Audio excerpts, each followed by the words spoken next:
Friends, I would like to talk about a subject that we're all aware of. When we went to school, we learned about the slavery that existed in this country back in the 1800s,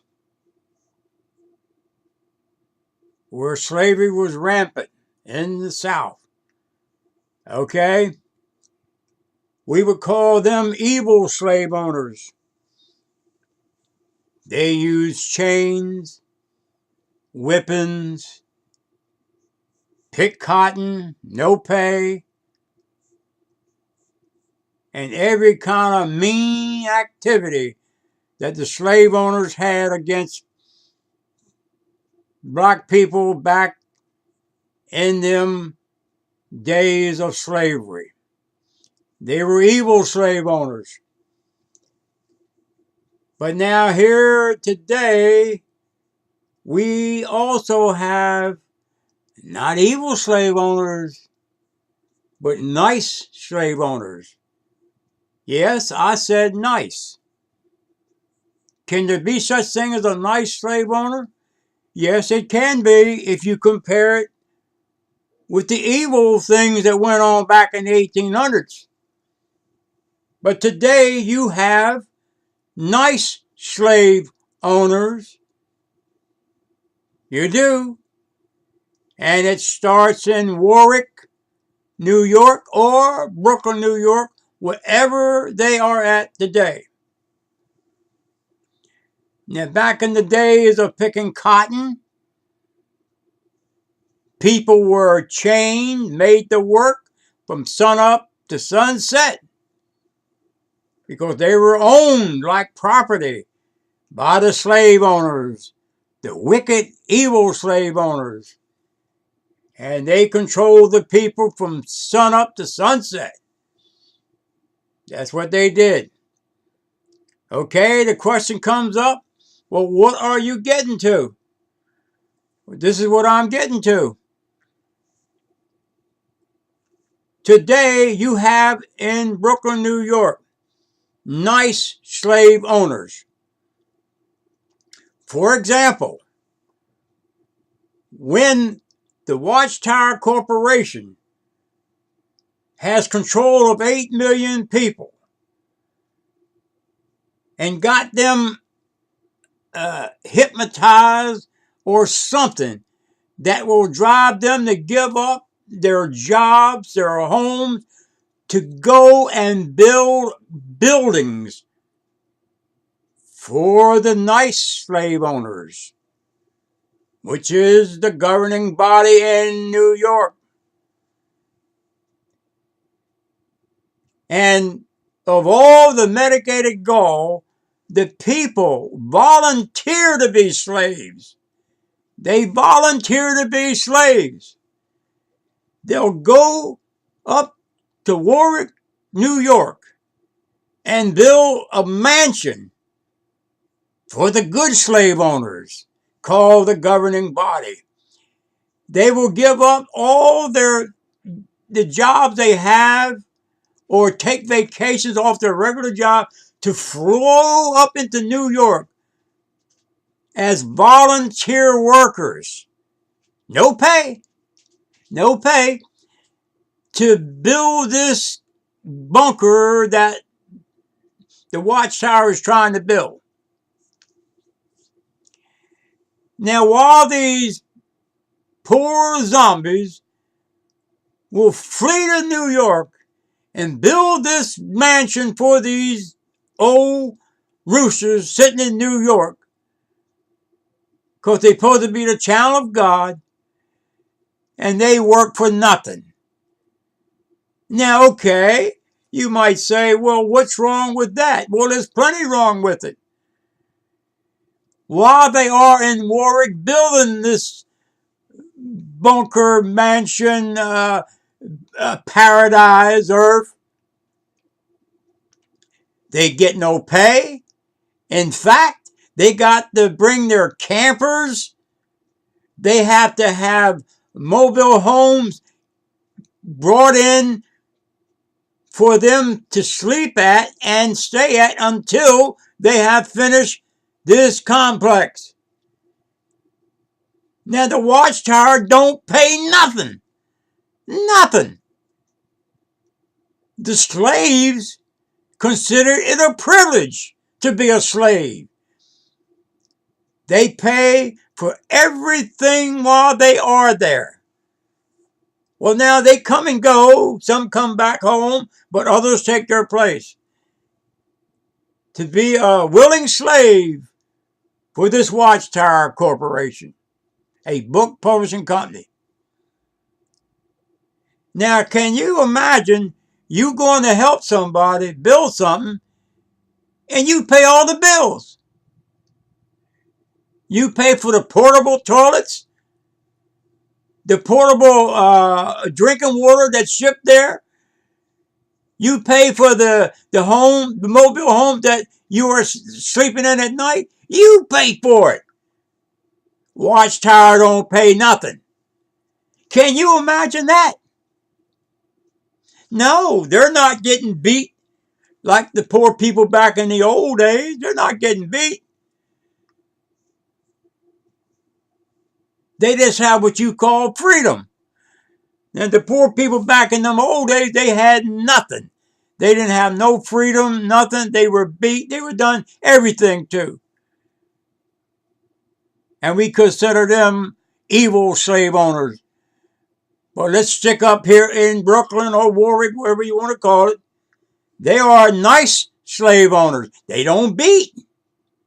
No. Can you imagine a person paying money to remain a slave? To bring all your equipment, your electric drills, your backhoes, all in there, because a lot of brothers are in businesses of construction. But they'll give all that free time, all that free material for the channel of God, who are considered nice slave owners. They don't beat you, but they don't give you no pay. They give you nothing.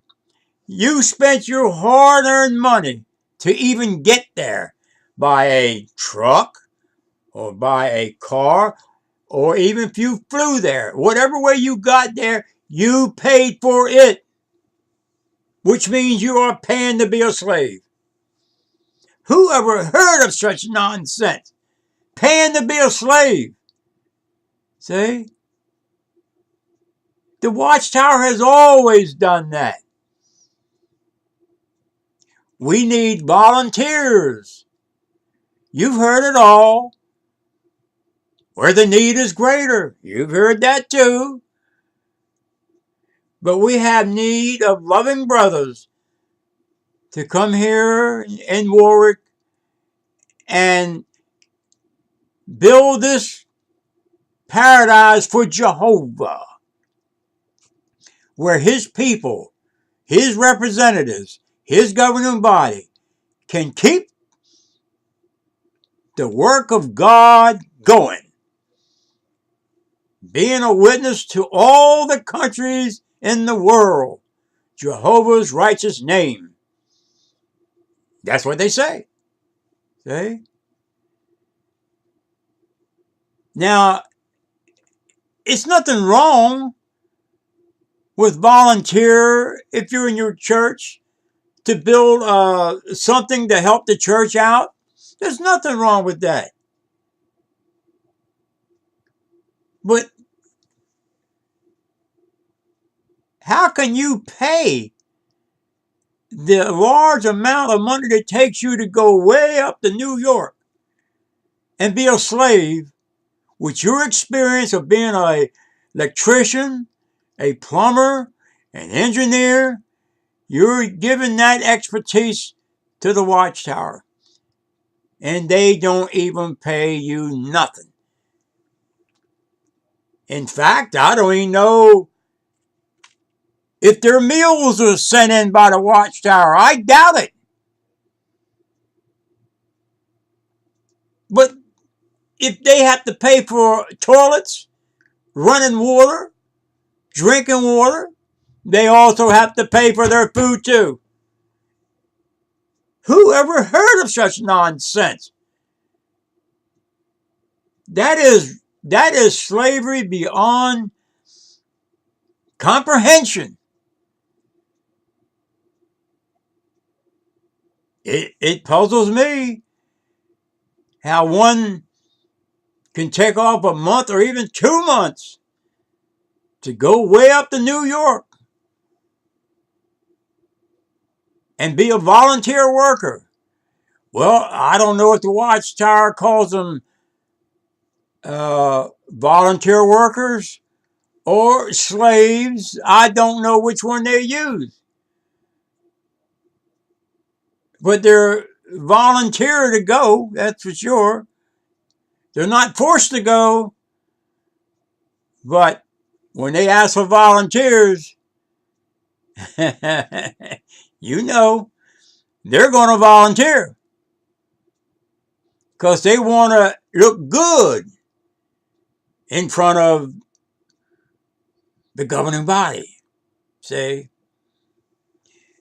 I wonder if any of the governing body people even go to the site in Warwick to see the young brothers that are building their mansion for them. If they even go there to thank them. See? But this good slave owners is what I call them. They're good slave owners. But for the life of me, I can't understand how people would pay to be a slave. I mean, it's a different situation. Somebody put a gun on you and made you be a slave, that's different. But when you volunteer to be a slave and also lay out the money to be one, you're laying out your money to pay the gas in your vehicle to get there to be a slave. I can't figure it out. There's something about this Watchtower that manipulates your mind and it never leaves there. I know Raymond Franz in his Crisis of Conscience book made a remark about that. And he's right. He said a lot of us that leaves this Watchtower don't never let the Watchtower leave them. Well, he's right. Because here I am still talking about it. Not positive, but negative. But either way, I'm talking about it. So, indeed, it never leaves you. Because if it left you, you wouldn't even be on here. But I can see that while we're on here. All these freedom fighters that are on here are angry. They were duped. They're angry, and I don't blame them. I'm angry too. Now, I know when we come into this nonsense, we thought we were doing the right thing. We thought that. We didn't have no way of checking like they do today. See, you can check on anything today. You can go on that computer and find out anything you want to find out. But we couldn't do it back in the 60s and 70s. It was word of mouth if you heard anything negative about the Watchtower. It was word of mouth. And you didn't believe the word of mouth. So you accepted this nonsense and fell for it. I was in it 32 years. 32 years of my life. Well, I didn't have no gun put in my head. to get into it, neither did anyone else. But their brainwashing is just like Satan did to Eve. She was tricked. She was tricked into disobeying God. Well, I would say we were tricked too. We freedom fighters were tricked into this nonsense. We were tricked because when we come into it, we were never told about a lot of things that we find out later on. But by that time, you're so messed up in the head, you can't leave it. See? You can't leave it.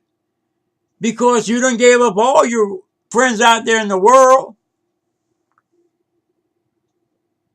You done blew your bugle about Christmas, Easter, Halloween. My child ain't going to salute no flag. My child ain't going to serve no on a sports committee. My child ain't going to be no president of a class union. Not going to be that way. My child's going to be different. Let them sit out in the hallway when they're having a shindig inside the room. My child going to stand up for what's right. This is what we done. See?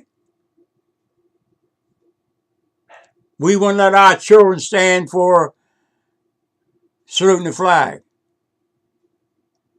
See?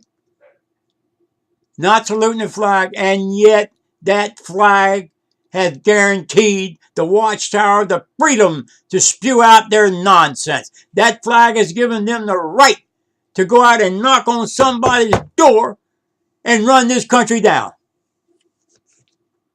That's what it amounts to. You go to a person's door in this country. You don't vote. You don't do anything for the country. All you do is take.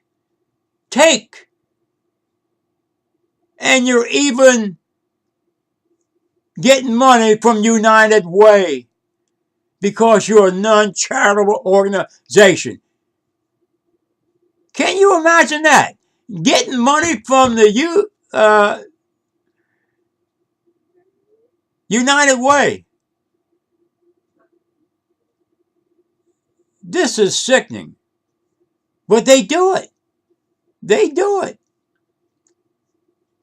You know, friends, the Watchtower is so damn slick on getting freebies. And I'm going to tell you this right now. It might sound funny, but I'm going to say it anyway. I know I'm wrong, but I'm going to still say it. I believe that the Watchtower would get food stamps. They would get food stamps if they could. I really believe that. I don't believe they get food stamps, but if they could, they would. If they could, they would. If they could, they would get food stamps. Of all the medicated gall to be getting money from United Way. You know, they might have trouble in Britain now too. Britain's on them too about being a non-profit organization. See, they could pay Britain a lot of money. If Britain sticks to their guns, they might make them come up with the money that they owe them about all the books and magazines they have sold in that country and ain't paid 1 cent. They are taking advantage of freedom of religion. Yes, they have. I have seen many mornings on TV. See, the The crooks come on TV in Christendom early in the morning, about 5 o'clock up to 7, then they get off. Say, but the crooks are on there from like 5, maybe 4 o'clock in the morning on up to 7, then they scatter. Say, and I have seen this Dr. Murdoch tell people to send $58 a month to him, sow that seed, sow that seed. And if you do, you will gain 100%. And guess what? You see people there answering the phone. Maybe 10, 12 people. Well, this tells me that people are calling in, sending the money. They're not doing it for nothing. Then they have people singing about Christ and about God. They're singing. And then he'll tell you to get off the couch. Get off the couch. Go to that phone. Go to that phone. Sow your seed. Sow your seed. Well, now in concluding this talk, friend, if someone is telling you to get off the couch, to send in a monthly visa of $58 a month, and you do it, well, if you do that, and it is just outright sickening for a person to be that damn stupid to send in their money to something like that, well, don't that show you something? It shows you how weak people really are when it comes to religion. They are weak, very weak. You're going to send a man in $58 every month for a year on the idea that you'll receive hundredfold. And I've known, it was on the news where some people quit it because they saw it was all a racket. But they said when they were sending it in, they felt good. They felt good. They thought they were doing it for God, and they would bless their own selves by getting money doing it. Well, that's the same way with these people in the Watchtower. They feel good when they answer a question from the Watchtower. They feel good when they knock on a door and get a positive response. They feel good. They feel good. They put that down on their chart in field service, field report. Good call. Good call. Return visit. They're happy as a jaybird. I remember years ago when I was out there doing the same thing. This older brother, he was an Italian brother, but he placed 2 magazines up there at a building, and this guy was about 50 years old then. But now he placed 2 magazines, and on our way from this householder, he's jumping up in the air like he just won $1 million. He felt that man taking those 2 magazines was a call from heaven. He had did something so great. This is what the Watchtower does to your mind. He was reacting from the Watchtower's mentality. In other words, he had threw his fishing line out there, and a householder bit that line, and boy, he thought he got him a big fish then. Oh yeah, he was happy. But you know, I could tell you so much that I found out out there. You know, let me tell you this before I go. One time we were at an assembly up in Grantsville, Pennsylvania. Grantsville. Now, there was rumors that a certain sister was running with a certain brother, and both were married. Both of them were married. Okay? He was studying with this sister. and also her husband. And they had 2 teenage boys. But it ended up, there was rumors that he was running with this sister. But when they had the convention, say a couple months later, up in Grantsville, Pennsylvania, I'll never forget it. I was there. But rumors were abound that 3 brothers, elders, were called to a back room at the convention to go to a certain motel and check out this brother and this sister that they were believed to be snuck away from the convention and went into a motel up the road. Well, they went there. They knocked on the door, and when the brother said, "Who is it?" They told him who they were, and they said, "Get your pants on, Harvey." Well, Harvey got his pants on, and the sister was in the room almost hiding, but she couldn't hide. They had them both. Okay. There was 2 other brothers that witnessed it. They caught them in the bedroom together. Okay. They caught them in the bedroom together, and rumors spread rampant. Throughout that whole weekend, that's all you heard. Then we went back to the regular meetings that following week. The word was set.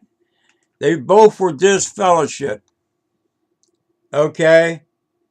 In the meantime, the sister's husband was going to kill them both. And he was a damn big guy, boy. I'd run from him myself. He was going to kill them. See? But that eventually cooled down. Now, when I switched congregations and went to another Kingdom Hall,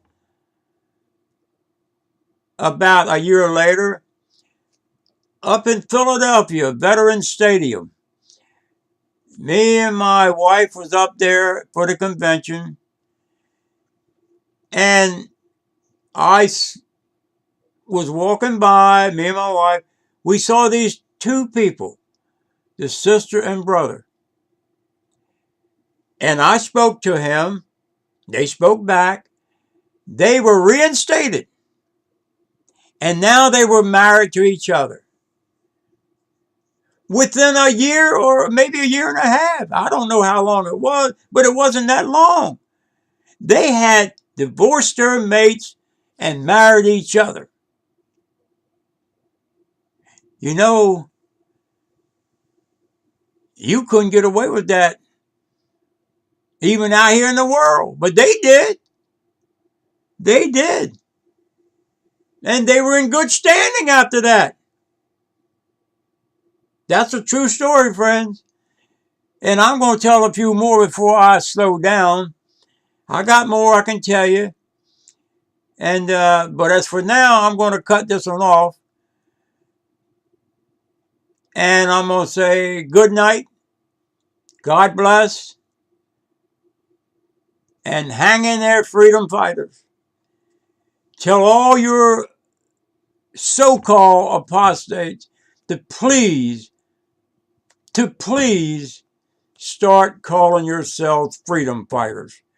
This apostate nonsense is something that the Watchtower has labeled us. See, they have labeled us as apostates and opposers. Well, we do oppose, but we're also freedom fighters. Freedom fighters. We're not apostate. Apostate is someone who leaves God. And when you leave the Watchtower, you have not left God. You left untruth. You left a book publishing company with a religious dress on. That's all you have left. You ain't left nothing else. Thank you, friends, and good night.